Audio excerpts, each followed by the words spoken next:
director of a program called WOMEN and AIDS. And of course, Mr. Wyatt-Morley, before we had our first commercial break, we promised that we would give you an opportunity to talk about some other aspects.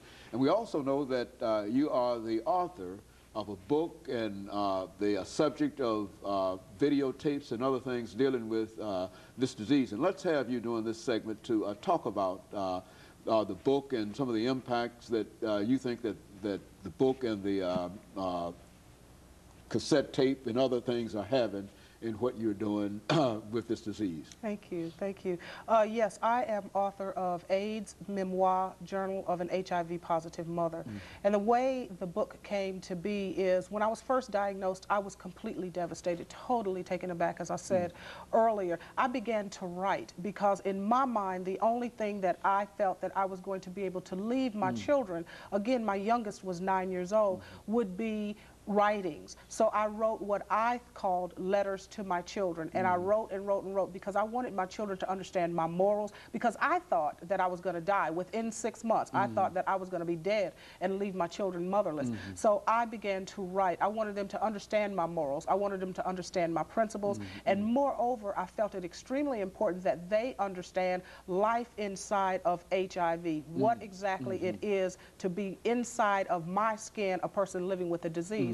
Again, they were very young, and we took our time in telling them. They were not informed right away. So over the course of time, letters to my children began, you know, this large stack of papers began to grow and grow and grow. And a friend of mine, I eventually let a friend of mine read them, and she said to me, "Catherine, you have to allow other people to read what is really going on in the skin of an African-American female living with this disease." And lo and behold, AIDS Memoir, Journal of an HIV Positive Mother was created.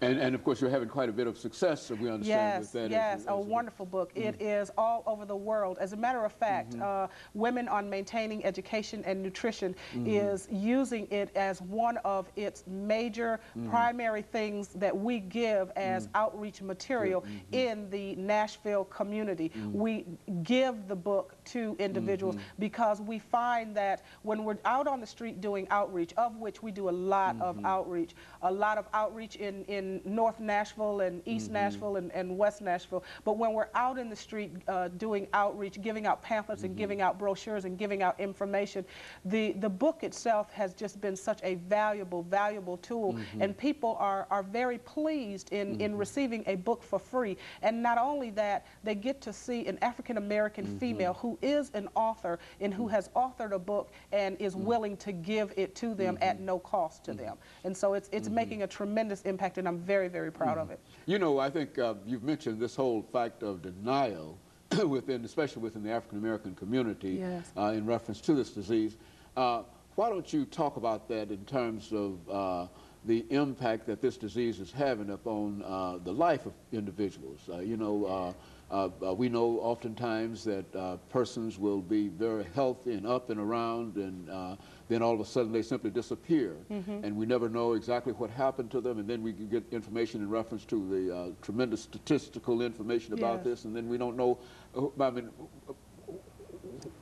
what can we do in order to reach these individuals who are simply shutting off and closing up when they find that they have this disease? Because you've got courage. We've talked to a number of other persons who have the same kind of courage that you have, but a large number of folks are not willing to come out and deal with this, and perhaps because of that, it sort of undermines their own health, their own ability to fight it. Yes, absolutely. Yes, there is tremendous denial, tremendous rejection within the African-American community. I personally experienced the rejection and the denial in my own family. It is a stigma that still remains, that is associated with this disease within the African-American community. And many women, especially because we are caregivers, we tend to take care of everyone around us. We are the mothers, we are the sisters, we are the aunts, and we, you know, we take care of everyone. And those of us that are living with this disease, we're also caregivers,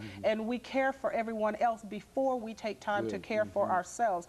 And a lot of African American females are going to the doctor in late stage disease where they have developed, one of the things that happens to women, not just African American women, but women with this disease is chronic and ongoing vaginal yeast infections. Well, we show up at the doctors in late stage, so not only are we showing up in late stages of the disease and having to address those issues, but we're also having to address the other issues, the other opportunistic infections associated with the disease. We are dying rapidly.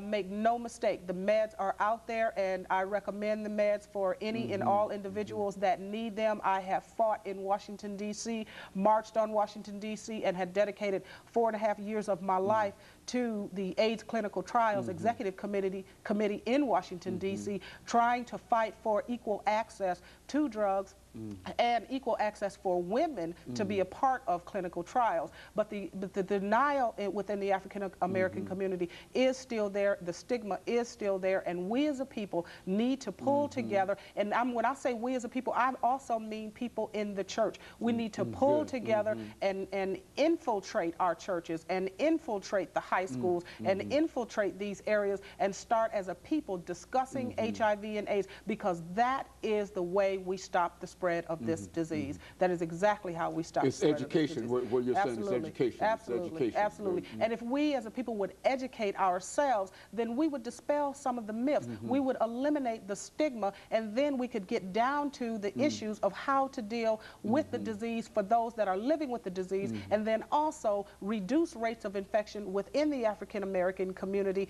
And so it would be a win-win for everyone. But again, we have to get out of this denial that we're in. Oh no, that's not my child. Oh no, I don't believe that. Oh no, you'll be okay. That mindset, we've got to change mindsets. We've got to change behaviors so we can grow beyond the epidemic proportions that we now are currently living in. Very good. You know, we're getting ready for our second commercial break here, Ms. Wyatt-Morley. And when we come back, we want you to sort of summarize during the last segment that we have some of the things that you believe could assist you in the organization that you have in terms of reaching more people. Now, certainly we know that the book plays a very, very significant role, and as you've indicated that it's worldwide and being sold everywhere now and being given away everywhere now, but we know that it is not free in the sense that you might be giving it away, but you also need additional support. And so when we come back following this commercial break, we want you to deal with that. And we'll be back with our audience following this short commercial break.